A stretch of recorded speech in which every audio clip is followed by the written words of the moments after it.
श्री गोपाळ कृष्ण भगवान की जय। लीळा नंबर 105। औसाला विटा न वाहणे प्रसंगी शिक्षा पण। एके दिवशी सर्वज्ञांकडे माती काम होत होते। भक्तजन विटा माती वाहत होते तेव्हा औसा पलीकडून आली व म्हणाली, हय रे, अग्नी ब्राह्मणाच्या साक्षीने ज्या बायांशी तुमचे लग्न झाले त्यांना तुम्ही सोडून दिले, त्या पापामुळे तुम्ही कुठे जाल?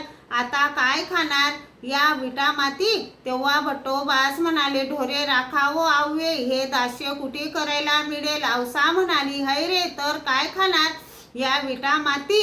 असे म्हणत सर्वज्ञांजवळ आली। सर्वज्ञ सिंह नारायणाच्या देवळात बसलेले होते। सर्वज्ञ तिला म्हणाले, वरून यमदूत येऊन यांना घेऊन जातील। त्यावेळी अग्नी ब्राह्मणाच्या साक्षीने ज्यांच्याशी यांचे लग्न लागले त्या बाया यांचे रक्षण करू शकतील काय?